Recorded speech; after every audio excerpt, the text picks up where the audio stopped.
ನಮಸ್ತೆ ಗೆಳೆಯರೇ, welcome back to my channel. ಇವತ್ತು ನಾನು ವೈರಲ್ ಎಗ್ ಪಿಕಲ್ ರೆಸಿಪಿ ಮಾಡ್ತಾ ಇದ್ದೀನಿ. ನನ್ನ ಚಾನಲ್ನ ಫಸ್ಟ್ ಟೈಮ್ ನೋಡ್ತಾ ಇದ್ದರೆ ಸಬ್ಸ್ಕ್ರೈಬ್ ಮಾಡ್ಕೊಳ್ಳಿ. ಇಲ್ಲಿ ನಾನು ಮೊದಲು ಒಂದು ಪಾತ್ರೆ ತಗೊಂಡು ಅದರಲ್ಲಿ 4 ಮೊಟ್ಟೆನ ಹೊಡೆದು ಹಾಕ್ಕೊಳ್ತಾ ಇದ್ದೀನಿ. ಒಂದೊಂದಾಗಿ 4 ಮೊಟ್ಟೆಗಳನ್ನ ಹೊಡೆದು ಹಾಕ್ಕೊಳ್ತಾ ಇದ್ದೀನಿ. ನೀಟಾಗಿ ಅದು ಮೇಲಿರೋ ಸಿಪ್ಪೆ ಬೀಳ್ದಿರೋ ಹಾಗೆ ನೀಟಾಗಿ ಹೊಡೆದು ಹಾಕ್ಕೊಳ್ತಾ ಇದ್ದೀನಿ.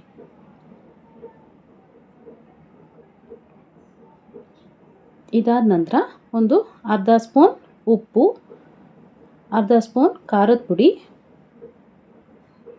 ಸ್ವಲ್ಪ ಚಿಟಿಕೆಯಷ್ಟು ಅರಿಶಿಣದ ಪುಡಿ ಹಾಕ್ಕೊಂಡು ಎಲ್ಲ ನೀಟಾಗಿ ಮಿಕ್ಸ್ ಆಗೋ ರೀತಿಯಲ್ಲಿ ಬೀಟ್ ಮಾಡ್ಕೊಳ್ತಾ ಇದ್ದೀನಿ. ಸ್ವಲ್ಪ ನೀರು ಹಾಕ್ಕೊಂಡು ಬೀಟ್ ಮಾಡ್ಕೊಳ್ತಾ ಇದ್ದೀನಿ. ನಂತರ ಈ ಇಡ್ಲಿ ಹಬೆಗೆ ಹೇಗೆ ಇಡ್ತೀವಿ ಆ ರೀತಿ ಸ್ಟೀಮ್ ಮಾಡಬೇಕು. ಒಂದು 10ರಿಂದ 15 ನಿಮಿಷ ಸ್ಟೀಮ್ ಮಾಡ್ಕೊಳ್ತಾ ಇದ್ದೀನಿ. ತೆಗೆದಾದ್ಮೇಲೆ ಸಣ್ಣ ಸಣ್ಣದಾಗಿ ಪೀಸ್ಗಳನ್ನ ಕಟ್ ಮಾಡ್ಕೊಳ್ತಾ ಇದ್ದೀನಿ.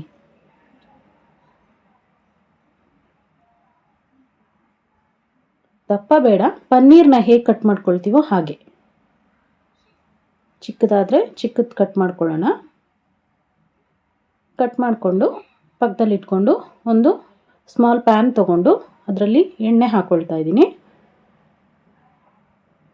ಇದಾದಮೇಲೆ ಕಟ್ ಮಾಡಿರುವಂತಹ ಮೊಟ್ಟೆ ತುಂಡುಗಳನ್ನು ಅದರಲ್ಲಿ ಹಾಕ್ಕೊಳ್ತಾ ಇದ್ದೀನಿ.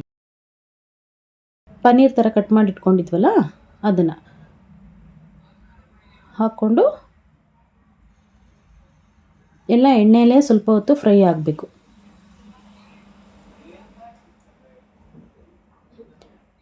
ಸ್ವಲ್ಪ ಲೈಟಾಗಿ ಕಲರ್ ಚೇಂಜ್ ಆಗುತ್ತದು.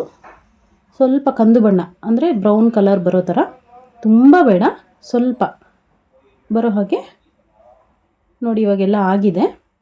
ನಂತರ ಒಂದು ಪ್ಲೇಟಲ್ಲಿ ತೊಗೊಂಡು ಮತ್ತೆ ಆ ಬಾಣಲಿಗೆ ಸ್ವಲ್ಪ ಎಣ್ಣೆ ಹಾಕ್ಕೊಂಡು ಶುಂಠಿ ಬೆಳ್ಳುಳ್ಳಿ ಪೇಸ್ಟ್ ಒಂದು 2 ಚಮಚ ಅಂದರೆ 2 ಸ್ಪೂನಷ್ಟು ಹಾಕ್ಕೊಂಡು ಚೆನ್ನಾಗಿ ಮಿಕ್ಸ್ ಮಾಡ್ಕೊಳ್ಳೋಣ. ಹಸಿ ವಾಸನೆ ಹೋಗೋವರೆಗೂ ಮಿಕ್ಸ್ ಮಾಡಿಕೊಂಡು 1 ಸ್ಪೂನ್ ಖಾರದ ಪುಡಿ, ಅರ್ಧ ಸ್ಪೂನ್ ಧನಿಯಾ ಪುಡಿ, 1 ಸ್ಪೂನ್ ಗರಂ ಮಸಾಲ ಹಾಕ್ಕೊಂಡು ಚೆನ್ನಾಗಿ ಮಿಕ್ಸ್ ಮಾಡ್ಕೊಳ್ಳೋಣ. ನಂತರ ಸ್ವಲ್ಪ ಉಪ್ಪು, ಆಲ್ರೆಡಿ ನಾನು ಹಾಕಿದ್ದೆ, ಇನ್ನೊಂದು ಸ್ವಲ್ಪ ಉಪ್ಪು ಹಾಕ್ಕೊಳ್ಳೋಣ. ಹಾಕ್ಕೊಂಡು ಈಗ ಫ್ರೈ ಆದಂತಹ ಎಗ್ ಪೀಸಸ್ನ ಹಾಕ್ಕೊಂಡು ಮಿಕ್ಸ್ ಮಾಡ್ಕೊಳ್ಳೋಣ.